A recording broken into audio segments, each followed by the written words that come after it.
You are now listening to Out of the Blank.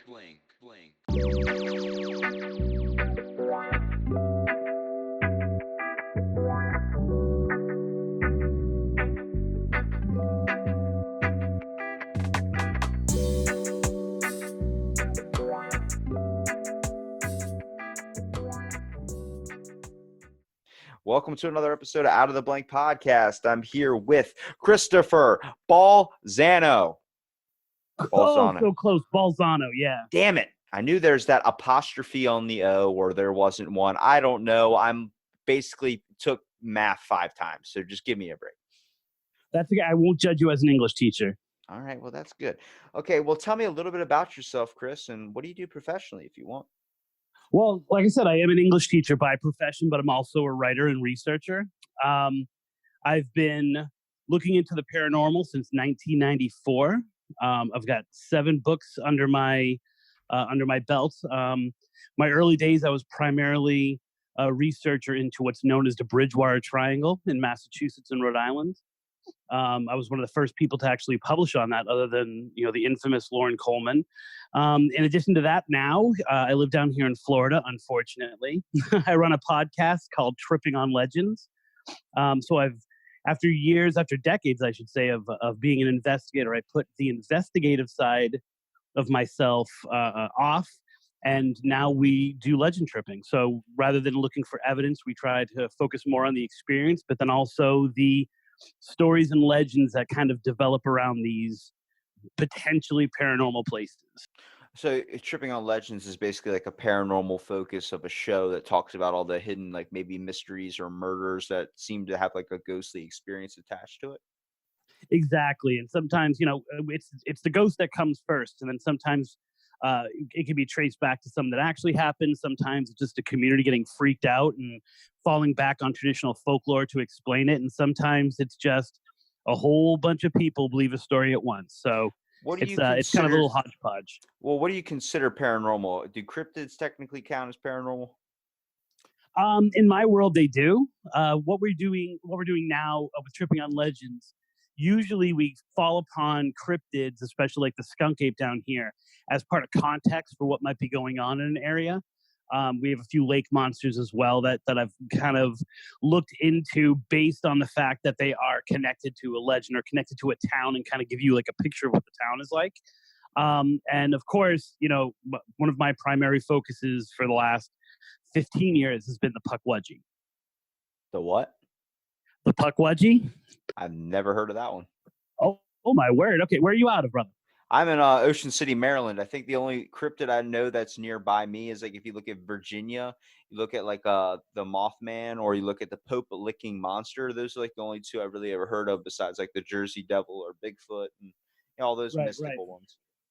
So the Pukwudgie, just to give people a little bit of context first, we can go into it a lot more. Usually, as soon as the Pukwudgie comes out, that's what people want to focus on. It's a small 3-foot tall kind of gremlin orc type thing. Goblin is probably the best explanation for it.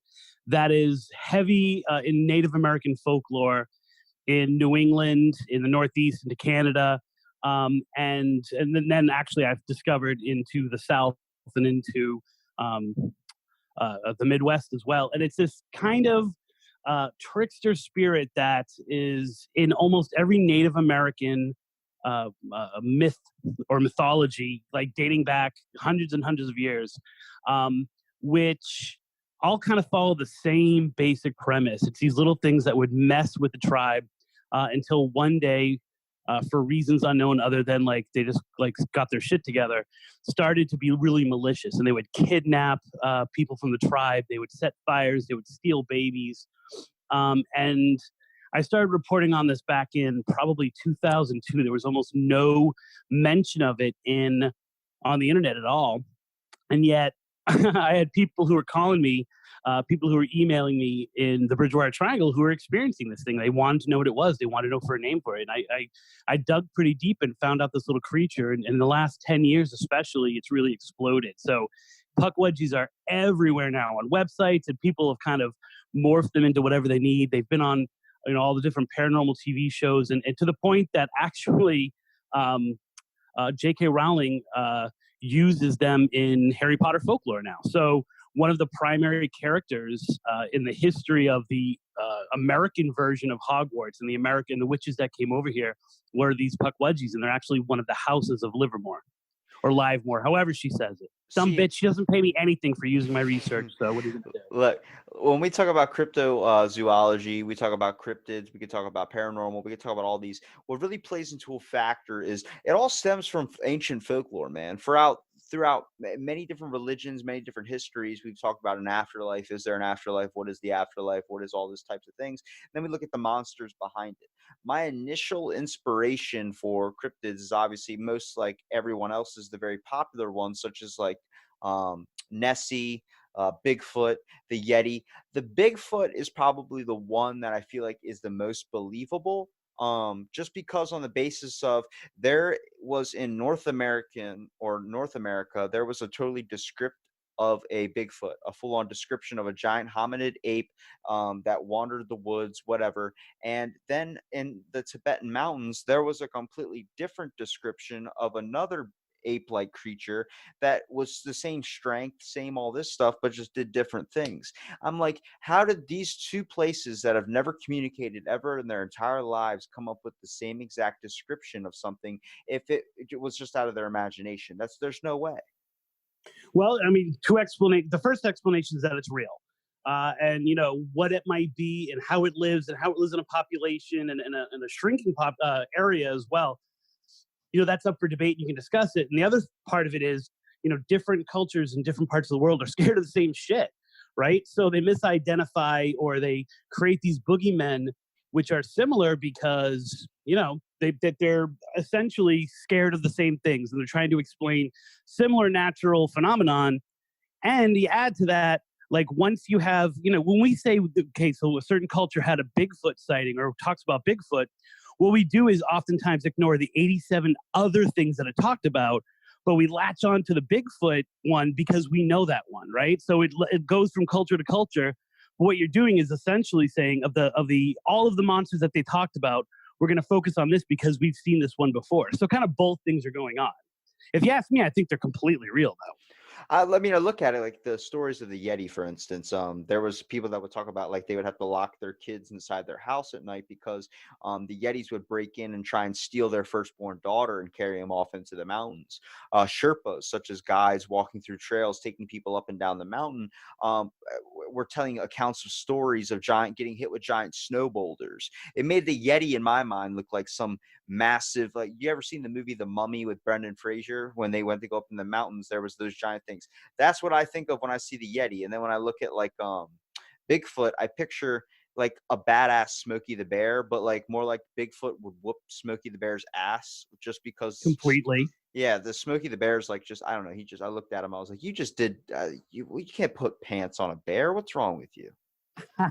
Well, you also have to look at it and see that the ones that were especially vicious, like you're talking about, there was a reason for them to be especially vicious, right? Because it was like, and I know the way to get by them. So pay me and I'll be your tour guide. And you won't have to worry about those guys at all. No snowballs in your face at all. So it is a little bit self-serving. And of course, like I said before, it feeds into what people are scared of and what people are looking into the woods and seeing that they can't quite tell what it is. And so they fall back on shit. Well, even the cryptozoology, if you want to look at like cryptozoology, the study of whatever species and all these things that are left undiscovered, there's an estimated 9.6 million creatures left undiscovered. About 6 point, I think is it 9.2 or 9.6? I think it's 9.6. But there's like 6.2 or something left undiscovered in the water. Then there's I think 2.4 left undiscovered on land. I'm like, if there's that much, is it really so far off to think that it's not going to be discovered anytime soon? And people go, there's no way that there's that many left over. Yeah, there is. Did you know that we classify another species of mosquito just on the basis of what their texture on their wings is like or what they eat? That it classifies a whole nother thing. Most of the things left to be discovered out there are probably some type of fish or maybe an insect.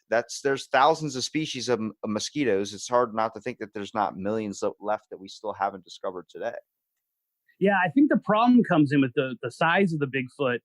And the fact that, I mean, they're just so large, and they're where their typical, stomping grounds are getting smaller and smaller. Now, in America, it's funny, you're from Maryland. I'm thinking of the Blair Witch Project when they had that line of like, "We have destroyed everything. There's not much that place. How can we be lost?" Um, but there's this, I think that the species that we're gonna find, if species is a word, is going to be the smaller ones, and so that's what kind of lends to the ideas that Bigfoots are transdimensional somehow, or that they're somehow connected to UFO phenomenon. Other than the fact that where places where Bigfoots are seen, or where their sightings, usually have some kind of other paranormal activity associated with it. I think at one point somebody saw something, but then immediately everyone starts coming out saying they saw something. I remember when I was studying up on Nessie, and they were like, they've checked every ounce of the lake or whatever without basically draining it, to see if Nessie was in there, and they found nothing. There were accounts of people falsifying it, which makes sense. That's what, if you go anywhere near where that lake actually is, every building around it, they capitalize on that tourism. I mean, it's Right. the same thing with Roswell, New Mexico. Roswell, New Mexico, they have a McDonald's in the shape of a UFO. If you ever see a tour around Roswell, New Mexico, it's all the same shit. It's all aliens. They have literally Right. decorations Right. up everywhere. Like, aliens have landed here. Have they? Or at one point did we just fuck up in our government projects and shit, and something happened? I was listening to a podcast this morning, and it was because it was about the Bridgewater Triangle, and it was a guy I had never heard of. So I was like, all right, I got to hear this. And he mentioned two experiences that he had with Bigfoot. One of which was easily a misidentification of a bear, because the guy thought it was a bear in the first place, and when it got on two legs, it freaked him out and he ran. I'm like, well, that's kind of bear behavior. Yeah, And the bears can second stand up and one, shit. I watched a video of a bear standing in right? someone's front lawn. I was like, is that a fucking bear, or is that a giant person? And bears are a lot more. I think we've got this idea that bears are like extinct, and that, like, they're endangered somehow, and maybe they are. But here in Florida, there are bear sightings all the time. They're almost as common as alligators. Bro, if you really want to And then be, if you want to be humbled by anything in the world, look up the page Nature is Metal on Instagram. I watched a Mhm. fucking grizzly bear attack a gorilla. That was some shit. I immediately got humbled by that, and then I watched two silverback gorillas fight. There's no way I would kill any of those things. I immediately am like, a cockroach could kill me. No, exactly. And then the second one that he talked about was here in Florida, skunk ape. And he said he had just come from the skunk ape museum that's down here near the Everglades, and he went out and he saw these large footprints. And I'm like, well, how close to the place was it? I mean, are we talking like it's totally in their interest to fake something or to have something there, because people who just came and bought the skunk ape teddy bear and the skunk ape bumper stickers now go out in the area, in the park that it's called, and they see these Bigfoot prints. I And don't so, even, it's well, I totally don't even, justifiable. So I don't even trust prints, dude. That's like the one thing I look at is like immediately something you can create, because I saw that episode of Rocket Power where the girl took her hand, put it in the sand. Like, if you like put your hand in a fist, and you take your four fingers, like if you're looking at your nails or something, you place it into the sand and then put your palm down. So it looks like a little tiny foot. Then you just take your first finger and you make little dots above where your fingers are. And it looks like a little small little foot or something. I was like, people can easily replicate a hoof or something, and next thing you know, you're going on a wild goose chase. exactly. And actually, in the Bridgewater Triangle, right before I left Mass, we had a big hoax that fooled everyone at first, including Lauren Coleman. So it's easy to do, and if it benefits you, and this person was looking for attention, if it benefits you, you always have to keep that in the back of your mind, which is why when I started doing Tripping on Legends, I was like, you know what? I'm tired of evidence, because I wrote a book called Picture Yourself Capturing Ghosts on Film, right?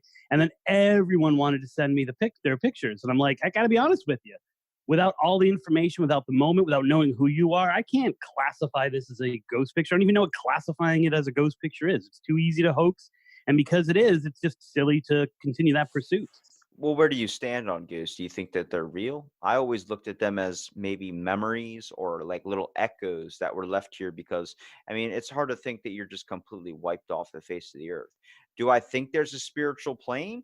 That I don't know, but for the episode where I talked to a couple morticians, I always brought up the fact I never wanted to be cremated because I feel like if your body is your token to the afterlife or whatever, imagine being a pile of ash in heaven. That would kind of suck. I like to think that we don't because I'm not that drawn to the body that I'm in right now, so I want a celestial thing going on with me for the afterlife. I No, want I to mean I be think Ryan Gosling. I'll go Ryan Reynolds and then we'll go with it. So yeah, I mean I think that, and here's where the difficult thing from an investigator point of view, and even classifying it at all. I think there's an entire spectrum of what a ghost is. And I think some are memories. I think some are consciousness. Some are elemental. Some are something darker or something, or even lighter. So it's really hard to say, are ghosts real? 100%. I've had so many experiences in my years All right, you got to that tell me were some unexplained. experiences, then I'll share some, dude. I got a couple in my past there. Well, I want to hear yours first then. So Oh, okay. this is the reporter. See, this is the reporter in me and the writer in me wanting to know your experience. All right, I'll share one. You share one. How about that? All right, there we go. All right. When Show I me was yours, I'll show you mine. so okay, well, if you want to pull out the rulers, no, but so when I was a little kid, um, I brought this up a few times when we talk about psychic abilities and stuff. So a long time ago, I don't know if you ever heard of the show Ghost Whisperer. Hmm. Okay, so the guy that wrote for Ghost Whisperer is actually a published psychic. And when I was a very little kid, uh, I used to get deja vu all the time. I do think there's a thing like psychic abilities, like people being more empathic, having another sense of things. I talked to a woman that had psychic abilities, and I'm open minded to everything. And she told me that she believes everyone has the ability, but more people are in tune to it. She believes that in time, the world will become a little bit more empathetic if we learned how to fix it, and sooner or later people will unlock these abilities. Well, from what I've heard from my family on my mom's side, um, my mom always used to tell my dad that she could see ghosts and things like my grandma could. And I'm a little kid at the time I'm hearing this, like maybe 7, 8, 4, or I think either I was 7 or 8 or I was 14. But there was a girl that went missing, a little tiny girl that was my age. And the cops had been looking for her body for 4 or 5 days. Well, my mom had a dream. And then my mom ran to my dad. I remember sitting, yeah, I was sitting on the couch in the family room. My dad was sitting to the left of me. My mom ran out of the bedroom, which is like right next to where the big TV was, came out and said, I need to talk to you.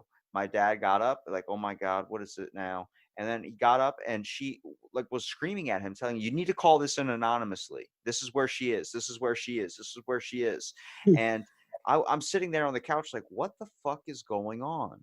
And my dad called it into the cops. Next thing I know, they find the girl the next day in the morning, exactly where my mom said. And my dad believed her 100%. And my dad's not that type of guy to believe in that type of stuff. But immediately he changed his ways after that. He was immediately like, Right, right. you were right. And I was listening to. I was like, how did you know? She goes, the girl came to me in my dream and told me where she was buried. And she goes, you don't know this about my side of the family, but we have this instinct psychic type thing. And I was like, what does that mean? She goes, your grandma could see ghosts. And my grandmom does.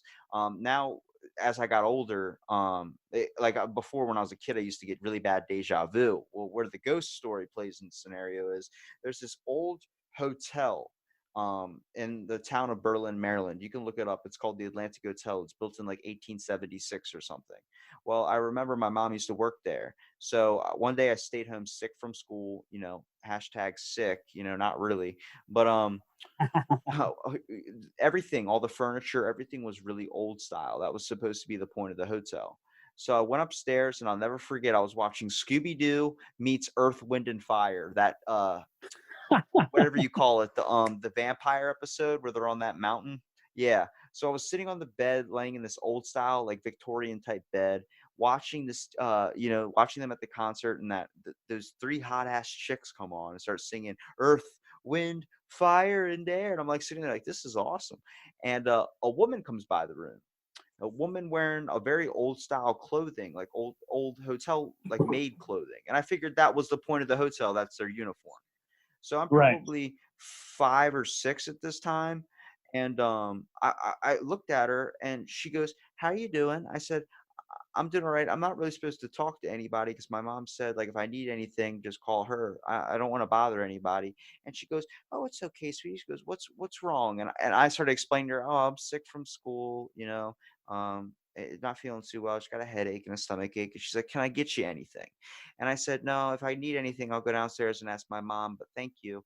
And she goes, okay. Then she like dusts the corner of the door and then walks out.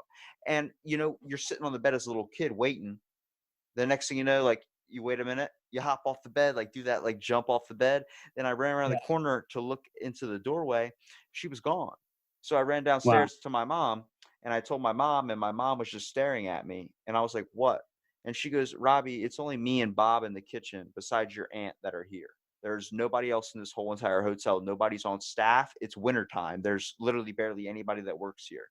And I looked at her and I was like, okay. And I just went upstairs. And after that, she looked at me completely different. And where the ghost whisperer thing comes in, my mom met the guy that wrote for the show Ghost Whisperer and wrote all these psychic ability books and brought up my name. But before she could say my name, she said, I have a son. His name is and then the guy cut her off and said, is his name Robbie? And my mom said, yes. And he goes, he's going to be a powerful psychic one day. So ever since that happened when I was really little, my mom has looked at me in a completely different way, asking me like, hold this photograph. Do you sense anything from it? And I used to be like, no, what the fuck are you talking about? And then I had a dream probably around maybe last year, in November. Someone went missing and I had a really intense dream. And I ran downstairs and it was like, wow, I just had this fucking crazy nightmare. And I don't sleep. So that was new for me. And she was like, can you do me a favor? And I said, what? She goes, can you look at this and tell me if this is the face that you saw? And showed me a photo of a guy. And I said, yeah, that's the guy. And she goes, where did you see him? And I said, he was lying down in like a gutter type ditch near like a marshland type thing. Like, maybe like if you, like a little small little channel or something like one of those giant, drain ditches. And she goes, where exactly? And I described the place to her. And then next thing I know, it was like 2 days later, they found the body in the exact area I described. And That's crazy. that's where I go. I think that's a fucking coincidence. I don't know about that. I don't know if I believe it, but she was so sure of it. She was like, this is something you have. And then that's my really kind of story in a way. I'm open-minded to everything. So I always toss that out there when someone says like a psychic ability or a paranormal experience. Right. I mean, I think that everyone has psychic ability, and I think the majority of us tune it out. I know that for years, especially, you want that integrity as an investigator, right? And so I left all of that aside until probably about a year ago. A psychic we were at a conference, and my partner paid for a reading. I'm like, I don't want to do this, but I wanted to make her happy, so I did it. And the first thing she said was like, you are so closed off. She's like, how can you say you're out there looking for experiences and yet you won't turn your body on more and you won't turn your mind on more to this kind of thing? And since then, as my dog barks viciously across the house, I've experienced more in the places that we've gone just because I've been more open to it, which is really horrible if you're an investigator and you're trying to produce evidence. But if you're trying to experience something and say something might be in a place, it's a lot more open. So I'll tell you one now, but you got to tell me whether you want me to go for a hotel one or you want me to go for actually physically seeing a full person one. How many experiences I'll go either route. I mean, dozens. I mean, I've been doing this for so long. Oh, now I got to hear both. I'll sit and enjoy the story. I don't give a shit. I want to know about your ghost stories. Now I'm curious. Well, I would say, having seen like a full-on person that I interact with has been a rarity. It's happened maybe 4 times. One time was when I was moving. This is my second tour of duty here in Florida. The first one was in '99, and I was coming down to move to who would eventually become my wife, who would eventually become my ex-wife. She was at the University of Central Florida. So I was moving down to Orlando. I had all my crap in a moving truck outside on the streets of Boston. And I'm there sleeping on the couch because my bed is packed up. My last night in Boston, my best friend, who had been my roommate so many times, it's ridiculous, is sleeping. The other roommate's in there sleeping, and I'm sleeping on the couch. And at about 2:00 in the morning, I get woken up to a kiss on my face. So, we can all talk about night terrors and things that happen to you when you just wake up. But this lasted probably about 2 minutes, this experience. So I get this kiss on my face, or this pressure on my face, and I look up, and there's someone kissing my face. And she moves her head out a little bit, and I'm thinking, this is really weird. This is my roommate. This is my best friend. But her and I, we don't even hug.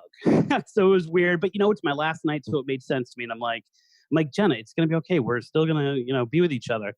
And almost immediately, the face is now across the room, almost like a whoosh. And there's this girl standing there. She's got short blonde hair. My roommate has long brown hair. And I'm watching her, and I'm looking at her, and she's just kind of smiling with this half smile, this kind of, all right, see you around kind of thing. And then she blows me another kiss and turns to walk into the bedroom where my two roommates are, and disappears. And we had a whole bunch of different experiences in that house. I have endless pictures of the cat going crazy, trying to capture something that might have been going on in that location. It's Boston. It's there are so many ridiculous murders and histories and accidents, and she was wearing somewhat modern clothes, but it was kind of generic. She had like a little jeans skirt on with a little tank top kind of thing. It was something that could have been from different decades. And I just stood there for a while, and I could hear my roommate snoring in the other room. I could hear one roommate grunted all the time. I could hear it. I mean, their door was open. It definitely wasn't them. They were both asleep, and yet here was this girl wishing me goodbye. And so, that was kind of one of those experiences that happened very early on as I was doing this, even before I was officially an investigator and officially documenting these things and publishing them with people. And it really kind of set this tone for, wow, there's like an emotional center to this, which a lot of people, they just want the spooky, they just want the creepy. But there was some kind of connection between that girl and I. And she was kind of hot, so I wish that I had her number now. Well, it's crazy because my mom always had a photo of it was, I guess, whatever. I don't know how you would say it. If you have your grandma, but then it's your grandma's brother, what would that be to you? Your great uncle? I guess so. There was a guy in our family that I never knew. He died when he was 12 years old because he got caught in a barn fire. And so my mom always has this photo, and he goes, "That's your Uncle Lenny," or is it Uncle Lenny or Uncle Larry? I've only heard her talk about him a very few times. But this kid used to be what I used to see as a kid all the time, like like imaginary friend. And my mom would always say, like, "No, that's your Uncle Lenny or Uncle whatever." And it was the weirdest thing, dude, because I'm like, you hear stories about a lady in white, a lady in red, all these types of things, and you're like, those, like, a lady in white is someone that was died before her wedding day or died on her wedding day or something. And a lady in red was supposed to be like a prostitute, all the ones that you hear about hotels, like people would talk about seeing them. They're amazing to hear about, and they're like interesting to go into. But the fact is, when we talk about psychic abilities and paranormal, the reason why they're so damn hard to believe is because the amount of attention those things have been getting when it comes to people experiencing them. The fucking spoon benders on the boardwalk, the fucking fortune tellers that a lot of them are Right. phonies. They do the whole thing a disservice.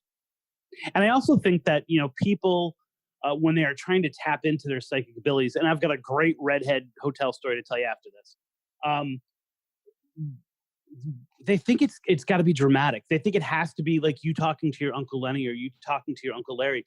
But a lot of times it's just a matter of these signs being put in front of you, or even a little whisper in your ear, not in like a crazy schizophrenic kind of way, but just in a voice or a gut feeling or something that's telling you to do something or not to do something, turn left instead of turning right.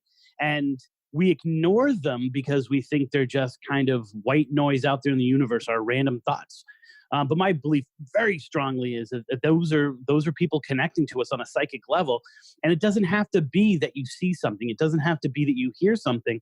A lot of times it's like shutting the hell up and listening to what your mind is telling you. And it's not just you in your mind. Like there's, if spirit communication is available to us, right? If it's out there, it would probably exist easiest on those levels that we take it, we kind of take advantage of or overlook, like our hearing, or our slightly seeing something, but especially our hearing and our guts. Those are two of the, big psychic hot spots on our body that we ignore a lot of times. And so just hearing your name from down the hallway, that happens to people all the time. They hear their name and they don't know, there's no one there that should have said it.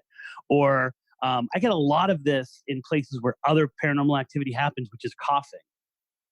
They hear coughing from someplace and they go and there's nobody there, or the baby's asleep, or it was clearly a grown man, and yet the only people in the house are kids. And so I think happened a that, few we need times. to. At my work, I have a walkie that's in my ear, basically. So like I'll get after working there for a few years, eventually I'd be sitting in my house without any walkie or anything in my ear or anything, just sitting and watching TV, and I would hear my name on the radio, and I'm like, what the fuck? Like, what the hell was that? Yeah, yeah. It's a thing that happens with like a syndrome, but like And shit. of course, that's electronics. Electronics are the most easily manipulated things. If once again you believe in the folklore and you believe in kind of the ideas of the paranormal, being able to manipulate something electronic, especially just to transmit a little blast like that, like of a name, is totally within the realm of possibility. Well, even talking about like they're the people that believe in it and then the people that refuse to believe in it. I'm not saying I don't believe in it, but I choose not to think that it's me that has a capable ability of doing this. I believe that that's meant for someone that's a lot better than me, I would say. Um, it seems like a lot more people that really kind of hone in on it, learn how to train an ability like that, and then be able to focus it more and really truly appreciate it. Me, I'm like, I don't really give two shits about it. It's cool to think that you could be some type of X-Men mutant, but honestly, it's a load of crap. But I had this one thing that happened to me, I think about 3 or 4 years ago. The woman's still dealing with it today. But I remember driving. You ever seen the show That's So Raven? I would never admit to that on air, but let's say hypothetically, maybe I have. Okay, I used to watch that show. I'll admit to it. She was kind of hot. I'm not gonna lie. Um, when it comes to the type of seeing the future like that, I used to get stuff like that, but not as powerful as she did. I would get it like weeks before or months before. But I remember I was driving in Salisbury with my mom. I was sitting in the passenger side. She was driving. We went under a light, and as the light turned red, just as we're about to go under it, my mom slammed on the brakes, so we're halfway in and halfway out. So the light's right above us now. And I remember sticking my head out the window and looking up, and then immediately just like getting a giant cold shiver up my spine. And I looked at my mom and I said, Miss Kim is going to get into a car accident. And my mom looked at me like, what the fuck did you just say? And I like looked at her. I was like, I just pictured a truck hitting Miss Kim. And she goes, okay. And I'm like, I don't know. That's all I can say. And then like that's all I could see was just a quick glimpse, like a little like a dream or something, but it was a quick 10-second thing. Bam, done. That's how I always got it. And not even I think a month or two later, she ended up getting into a severe car accident that she's still dealing with today. She has to go to physical therapy. She had to train all her life and stuff. And my mom told some people and ended up telling Miss Kim about that. And she did getting hit by another woman that was drunk driving a truck actually, and was hit from behind and kind of like T-boned in a way where it did cause her some severe neck injury and stuff, but she survived. Now, I did get that, but she didn't do anything to avoid it. She didn't do anything to make it not happen. That's why Right. whenever I'll still get those today, maybe not as powerful, but it'll be something like, oh, this is going to happen. I'm going to get a flat tire. So all I'll do is, you can get that mixed up with future worrying as well, but I'll just change my whatever I'm doing for the day. If I was going to sit down and have a bowl of Lucky Charms, Right. fuck it. I'm going to eat Raisin Bran in the shower and see what happens. Right. And I think that a lot of times we don't really even know that we're listening and we're listening and we pick it up on a subconscious level. We pick it up on a semi-conscious level and we change something slightly, or we have that in the back of our mind when something else happens. And so we make that connection quicker or we react to things differently based on this. It's kind of like, when your parents tell you over and over and over again to do something or to not do something, you don't consciously think, all right, well, I am going to make the good decision right now because my dad always said it. It's just boom. It's like inbred in you, or ingrained in you is probably a better word. And I think that happens sometimes when we are open to our psychic, a little tingles that we get. All right, now I got to hear about your hotel one. You're killing me. I All used to right. work at a hotel, so this is like on my mind now. So we this was 3 summers ago now actually, and we were planning to go out of state, right? So our ultimate goal was to go to Mountain State Park in Indiana to touch base with this other Pukwudgie paranormal hotspot of the galaxy, right? And so what we decided to do was to cut through North Carolina. We spent a few days in North Carolina, looking into different ghostly legends there. It was a really great trip. But one of the nights we stayed in Greensboro, North Carolina, in a place called the Biltmore. Now, the Biltmore is one of those names that it's all over the place, right? There are tons of places called Biltmore, and all of them seem to be haunted. So it's one of those little name game kind of things. But the story that is kind of most connected with the Biltmore in North Carolina is that of a redheaded hooker, and that she was. She's known as a massage therapist. Oh no, it was clear she was a hooker. There was no euphemism involved whatsoever, right? I think Madam was about as covered up as it got. And this place was known to kind of how, gangsters would go there and kind of some of the seedy people around that area would find their way there. And she was, a top billed madam, if you will. And one of her clients got pissed off and jealous of her at one point and strangled her and then threw her off the second floor balcony. Fuck. So we were on the road, and her name was Lydia, which is funny because she was not the only redheaded Lydia that we came across. And we almost spontaneously stayed at this hotel because we're like, oh my word, there's a haunted hotel. Let's see if they have the room. And they had the room open. So we're like, we're staying there tonight. So we kind of veered off. As we were looking for one redheaded Lydia, we found this other one. And so we stayed in what's known as the pink room. That's her room. And everything is painted pink because she loved the color pink. We went out looking for several different ghostly legends. And we came back and we got into bed. At the time, we were a couple as well. And so there was a ton of noise outside. And we kept going to the windows to yell at someone to shut the hell up. And there would be no one there. But there was all this noise from all around us, especially right outside the window, which was an alleyway. But there was nothing there. We woke up the next morning.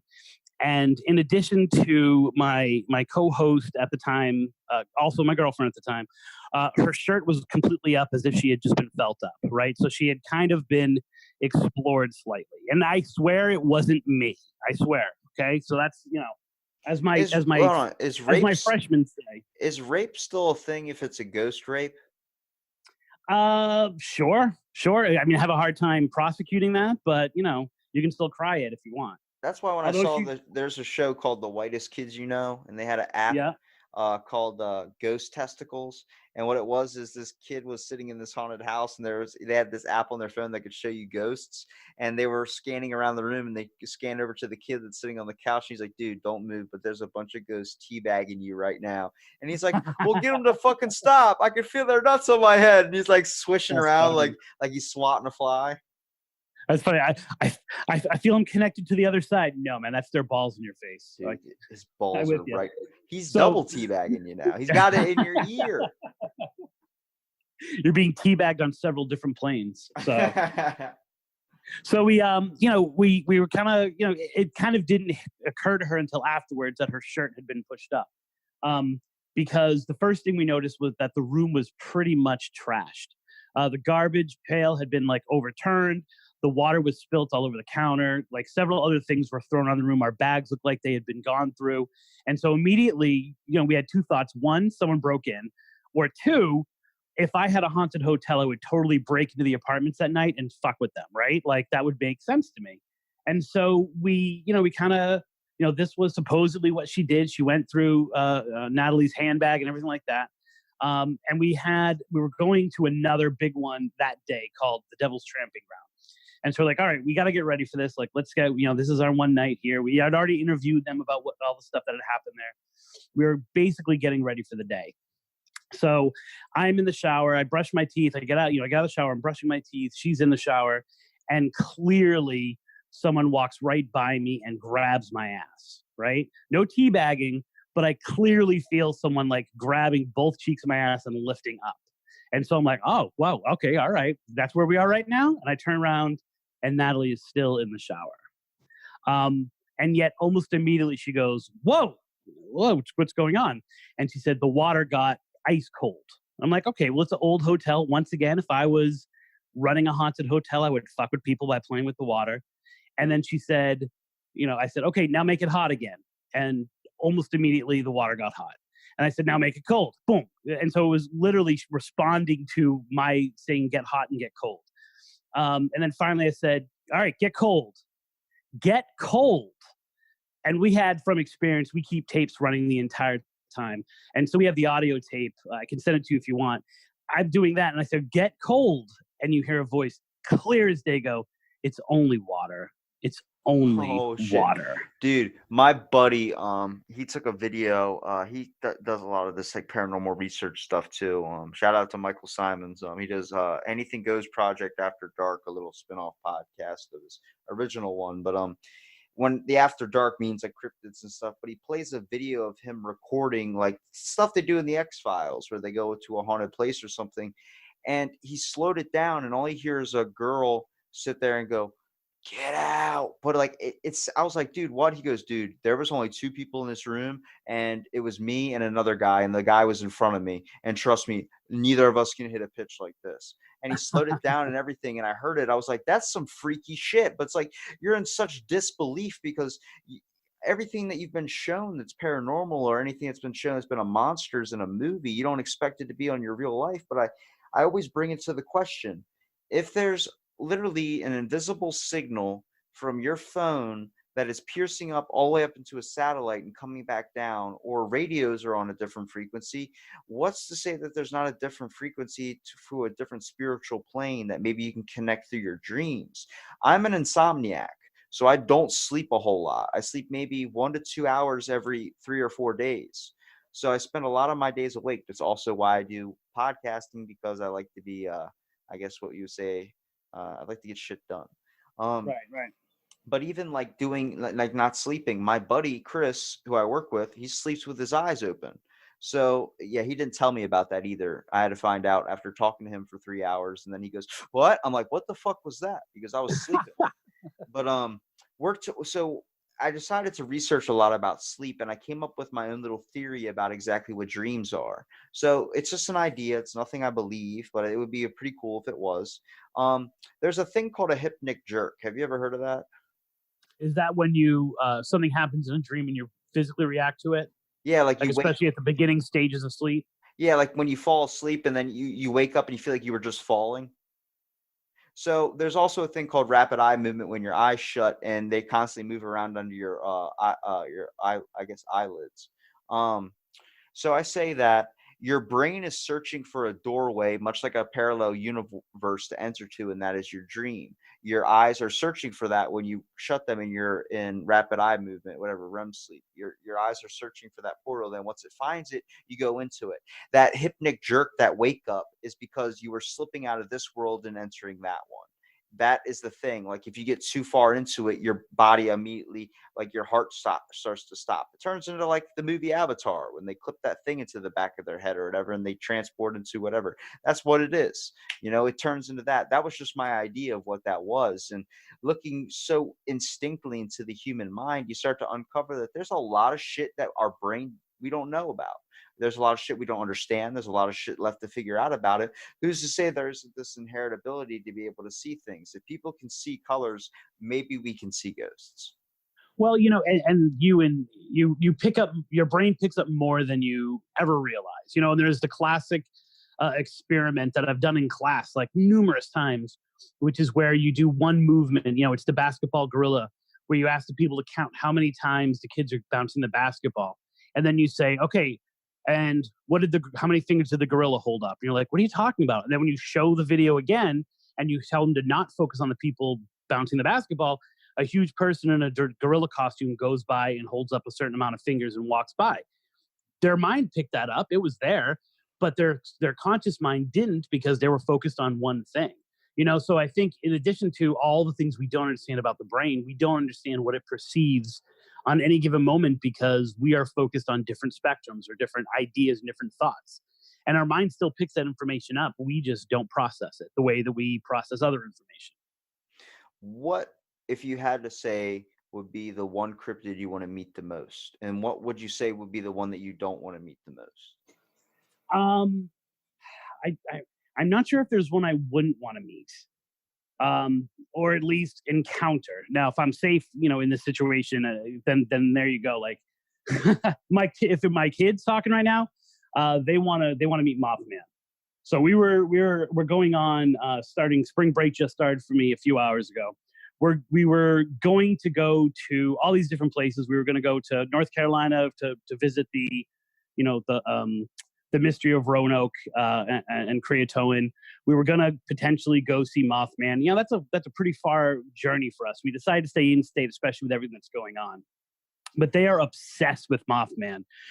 For me, I've had a few Pukwudgie encounters with the other elements of the Pukwudgie. So the Pukwudgie can transform into things, but it also controls the souls of spirits that it's claimed. And by claimed, I mean led to their death directly, called the Tai Pai Wunkas. And I've seen those lights, and I've seen some of the other elements that are in a Pukwudgie encounter. I would love to see one just up close. I would love for one to make itself known to me and be like, dude, you are such an asshole. No one talked about us for hundreds of years, and now you kind of freaking stirred the pot. And now we can't go anywhere without people looking for Pukwudgies. So, that's probably the number one I would want to see. But in terms of what I wouldn't want to see, I'm open to just about everything. I wouldn't want to see the New Jersey Devil because I remember being a little kid and watching the X-Files when they first showed it. And Yeah. there was a movie that came out not too long after that. I think it was like some Nightcrawler or some type of movie where there was a bunch of kids on a bus in the middle of like a back road headed to like I guess they're coming back from a baseball game or some type of field trip or something. And it's like pitch black night. The bus breaks down, and then slowly, one by one, this creature starts picking off all the kids on the bus. The dude landed on the window. There's like a nerdy kid, like, what was that? What was that thing? And this dude, I mean, it looks like Freddy Krueger, but his skin is like all black and burned. And he just looks, and he starts pointing at the kids he wants off the bus that he's gonna kill, like a sacrifice.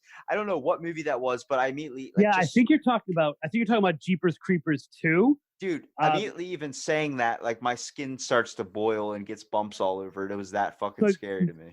So you'll like this on this trip that we're taking, because Jeepers Creepers 1 was filmed in Florida. We are actually going on the road, which was the opening scene where they actually see Jeepers Creepers for the first time and they see the murder and everything. We're actually going on that road to see if we can look into a case of black-eyed kids that are on that little stretch of road in Florida. So I have a huge saying. It's my life saying. It's Tripping on Legends like mantra, which is #follow the science. So now I know I definitely have to hit that stretch of road on our trip. Bring pizza combos. That's all I'm saying is if you're going to die, you want to die with a bag of pizza combos. We're jerky people here, so, All right, I was going to say beef jerky before, but for me, I'm like, you know what? I want that pretzel. I just want that pretzel with the pizza inside of it. I'm like, let me finish this bag, bro, and then you can devour my flesh. It's all good. Yeah, I'll go corn nuts instead, but I'm with you on that last moment of enjoyment. I thought you were going to toss out candy corn. I'm like, do you want to die from the candy corn or the cryptid? I don't care. But even like we talk about like the one I want to see the most. Man, I'd love to see Bigfoot, dude, because the way I picture Bigfoot's probably a lot different than most. I picture him to be the protector of the forest, coming out in some yogi like giant robes with a giant wooden staff that's like a mini tree, and he just comes out with like a ponytail beard, freaking long hair or whatever, and comes and goes, "Welcome to my forest." I'm like, yo, you're fucking Bigfoot. He's like, I know. Do you want my autograph? And I'm like, fuck yes. So you're talking much more like a giant version of an Ewok is how you're picturing. Not as fat. Bigfoot's ripped, bro. All right. Oh, hey, I'm not judging him. Bigfoot benches 600 pounds, man. Oh, easily. Well, in the Bridgewater Triangle, he picked up the back of a squad car. So, I mean, those are what, 2 tons? A ton? So, I mean, if he's able to pick that up with ease, he definitely could do more than 600. I feel like they should make a reality TV show called Lifting with Bigfoot. Okay. It's like I want to see him do more than lift, though. Like it's like Richard Simmons mixed with just Bigfoot, and he's just doing, all right, guys, we're gonna do Kegel exercises, and then like everybody's doing Kegels against the wall. So you gotta get those glutes in shape. Here's an acorn to wipe your ass. It's like, all right. Well, see, I'd like to get other cryptids involved, so we can have like giant serpents doing the squeeze. We can have, pterodactyls doing the bird like old Morris Day. I think there's a lot of potential for that. I really like the idea when it comes into folklore mythology a little bit. I remember I'm studying cryptids, and one I came across was called the Cluricon. I don't know if you've ever heard of that one. It's an Irish folklore. So what it is, it's basically the leprechaun's like evil cousin, and it's supposed to affect bars or inns if you were an innkeeper back in the day, like around Skyrim, Oblivion kind of setting a little bit. What he would do is he would go into your basement, your wine cellar, and he would drink all your booze. But if you left him offerings and allowed him to have like a clean space to live, you took care of him, picked up after him, let him drink as much as he want, he would give you happiness. He would fill up all your drinks. Right, It would be right. the most perfect taste and all these types of things. But then if you pissed him off, he would make all your liquor turn into water. He would disguise himself and slowly destroy your inn. So a lot of innkeepers would pray to him. Yeah, and I think that that's something that's really common in European folklore and even Native American. I would say is the idea of an offering. Like, give a little bit and you'll get a lot. And of course, you said leprechaun's evil cousin, but leprechauns are pretty evil. And I'm not just talking about the movie. Like, just in general, we have kind of Disneyified and made the leprechaun to this clever little cute thing. But if you read the actual folklore of Ireland, leprechauns are pretty nasty.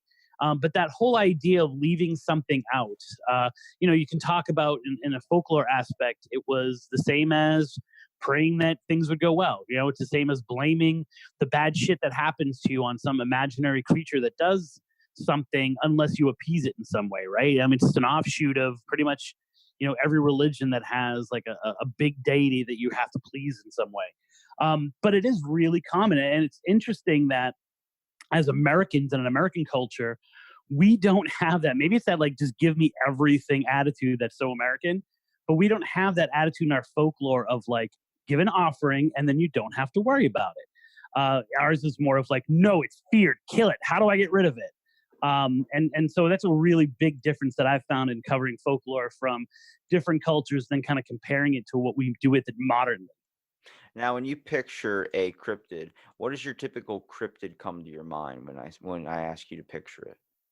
I mean, I think when I hear cryptid, and when most people do, I think Bigfoot is the first thing that comes to mind. I mean, he's the rock star of it, and then the more the more kind of like different doors get opened. But if we're talking about ones that I wouldn't want to see, just because I have a natural fear of something bad happening to me on the water, it would be something like the sea serpents of old. Like that kind of freaks me out. I don't think a lot of people think of cryptids in the air or in the water. They really think of those land ones.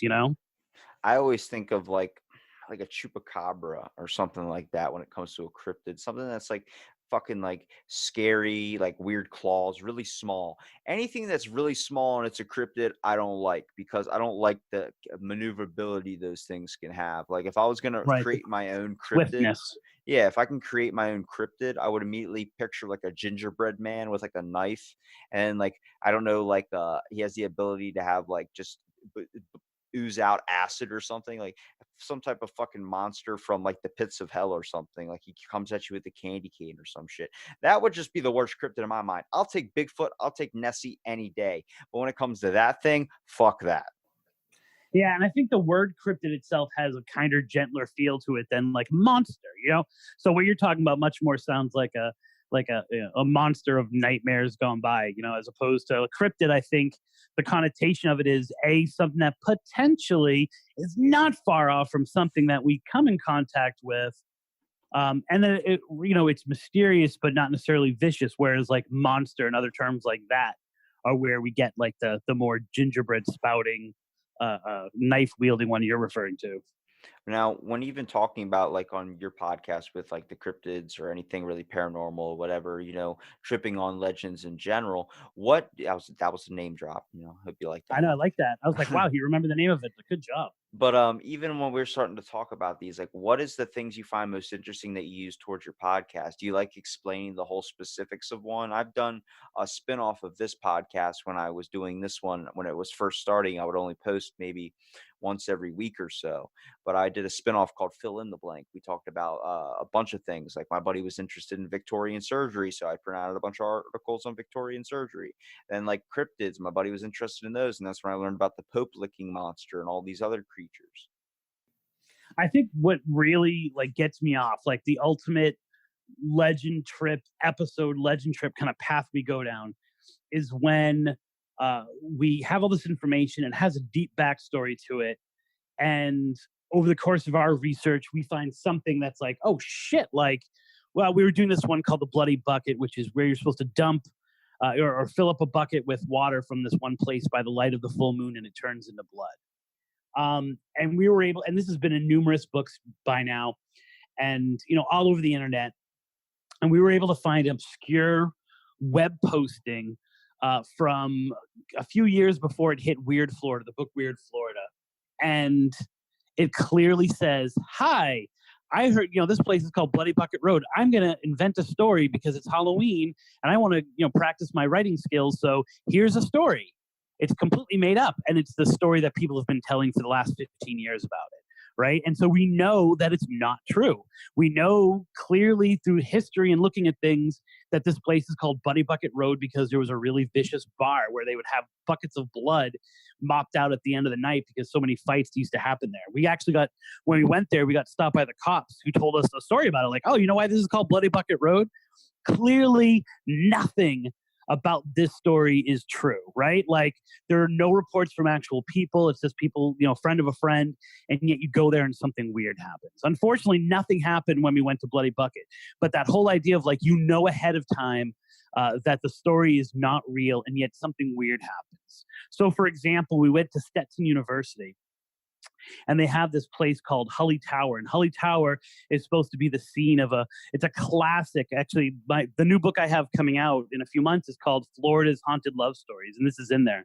But it's, a freshman at Stetson University fell in love with her English professor. And they fell madly in love. They used to meet behind Hully Tower and make out and do whatever else you can do behind Hully Tower. And they were caught eventually, and he was fired and she was thrown out of the school.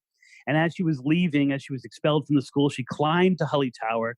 She, professed that she loved this man and threw herself off the tower to her death, right? And every fall, you can hear her screaming her lover's name, and you can see her falling from Hully Tower, jumping from Hully Tower. And that moment plays itself out over and over again. And in our research, we found out not only was there never anyone who committed suicide there, not only is the professor that's identified in the picture as being the one fooling around with her was actually the president of the college a few years later. So he definitely wasn't fired. But if you go to Hully Tower is only maybe 30 feet high now because they've taken it down. So how are people still experiencing this legend of seeing someone jump from it? But the clincher is Hully Tower wasn't built at the time this woman was at the college, right? It wasn't built until 30 years after the supposed suicide happened. And so you go there and you know that the story is fake. There are other stories that develop around it, right? The It's great thing tulpas, about man. ghostly, That's like the show Supernatural I used to watch all the time. They talked about tulpas when they created that ghost that was living in that burned down house. right? There If was you no experience person. it enough, Yeah, there was no person that died in there. Just a bunch of people were basically believing into it, creating stories about it. Actually, at one point in our history, the government actually had a project where they created a ghost. 5 of them created a ghost, and they believed the story 100%. They wrote it down, and they tried to use a Ouija board to communicate with it, and they started believing that they were this thing was real. And it's just yeah. it's like a placebo effect, but it's called a tulpa. Well, except for the fact that a placebo effect is the observer is creating it, whereas tulpa is actually you do manifest something. And it makes sense in this case because, there are the people who it's named after, the tower is named after, are both buried in the base of it. Their ghost is supposedly also seen there, but it's also the center of the college in a lot of ways. It said if you go to Hully Tower and you rub the stones before a big test, you'll do well on it. You know what I'm saying? Or that if you kiss someone in the shadow of Hully Tower, that's the person you're going to marry. And yet we went there knowing that these stories had an explanation, knowing that they had a purpose behind them. And yet when we went there in the early morning one morning, I should say, we had one of the most profound experiences we ever had, because as we're sitting there waiting for either this suicide victim or the happily dead couple to come upon us, we're watching, and time just kind of stopped, and we started seeing these glittering shadows walking across the campus, and it was clear they weren't what people were talking about, but there definitely was something going on. And we were just literally watching them, trying to get pictures. We couldn't get any pictures, but we were pretty much dumbfounded. It was as if we were watching day one on the campus, and people just in excitement, like going forward and going throughout the campus. And this is at the kind of center of it, the front center of it. And what happened at the end of that, as we're watching it, it kind of hints back to something that you were talking about before. It calls back to it, was that idea of then both of us at the same exact moment felt, and then it's over. It's over. Like whatever we had just experienced, we're not going to experience anything else. We can go home. You know, it was that psychic, like, okay, you had your experience. And that has happened so many different times to us in the field. We have a moment and we capture that moment, we experience that moment, and then like a light turns on, we understand that it's over, that we've gotten what we came there to go. We were there at the right moment, that the tumblers in the lock fell, and now we can go on our way and kind of report what happened to us. More people just need to be open to stuff like this. I feel like if you just come at things with it open-minded, it just changes your perspective a whole lot more. My buddy, he was telling me that he believes that we're all come from Mars. I'm sitting there like, what the fuck does that mean? Did we come on a space shuttle or anything? But I was open-minded, so I heard his opinion, and he talked about how, like, how the moon gets hit with so much different asteroids, and all those particles get from the moon landed in outer space. What happens if there was an asteroid that hit Mars and a little bit of the particles floated off, landed to Earth, and then we evolved from those particles? That makes 100% sense. Now, do I think it could be that? I don't know. But like I said, keep that open-minded perspective in there, especially if you're coming on the ghost. Is there a purgatory? Is there vampires? Is there this? Is it Michael Jackson's Thriller music video? I have no clue. But at the same time, let's never toss any of those things out, because there could be something behind something that we don't know the full grasp of yet. And our experience will always be molded by what we want to see or what we believe is there. You know, in the Bridgewater Triangle, there's this area known as the Assonet Ledge, and it leads into this water pit, which is, I'm totally blanking on what a water pit is called at this point. But it is the site of numerous, according to police that are on record with this, numerous bodies are down there. We can't get to them. The forest itself is a dumping ground for all kinds of really creepy activity in the cities that surround Freetown. But people who are at the Assonet Ledge have had similar experiences of things like ghost lights or things like seeing things that they couldn't explain. And it always seems to be when they approach me with the story, it's framed by whatever they believe or whatever they've been told or whatever they've researched up to that point. And so the same ghost lights are ghost lights from some person and UFOs from another, or they're the souls of people who are trapped, or there's some kind of illuminated cryptid, or they're a spell that's being cast by the dark forces that make their home in the forest, or it's some kind of weird vortex kind of thing that reflects light weirdly. So whatever people experience, or whatever people frame it as, whatever the filter that they already have tends to be how they communicate about the experience. If you widen those frames, if you put in more different filters, you can maybe start to see different levels of things, to see that maybe that experience is all of those things or what that person needed at that time. Well, to quote my favorite person in the world, it's going to be legend. Wait for it. And I hope you're not lactose intolerant, because the second part of that is dairy. Now, I'm not sure if you know this, but that's how we end every episode. Well, shit, dude. And it took me about 2 years in before I realized, oh shit, Barney does that same thing. Like I was just doing it. It's called Tripping on Legends. Like, may all your trips be legendary. And then I finally, after 2 years, went, wait a minute. Oh, that's what fucking Barney does. I've been stealing this shit for 2 years already. So it's too late now to change it, but we're doing it. So there you go. I'm not changing anything. Chris, that was awesome, man. I really appreciate you coming out and doing the podcast, dude. I haven't had somebody thank you very much for having me on. I haven't had somebody on that does paranormal stuff or spooky stuff in a long time, and I was needing that fix, dude. I was like a junkie needing that fix. Well, I'm glad I was able to be your dealer. Well, Chris, I really want to give you here a minute at the end to be able to promote your content, promote your podcast, promote any book you want to promote, because people need to go and see this stuff for themselves. Beautiful. The easiest way to kind of experience what we're experiencing is to go to Facebook.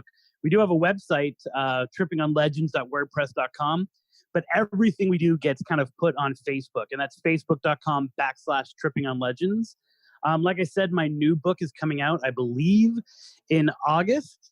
It was supposed to be out for Valentine's Day, and that's Florida's Haunted Love Story. So it's all these ghostly adventures all throughout the state that have love and some form of love as kind of the reason behind the haunting. And then, of course, the show itself is called Tripping on Legends. You can get that on any platform where you get your podcast. And please review us if you do listen to it and like us. And if you don't like us, like sarcastically review us positively.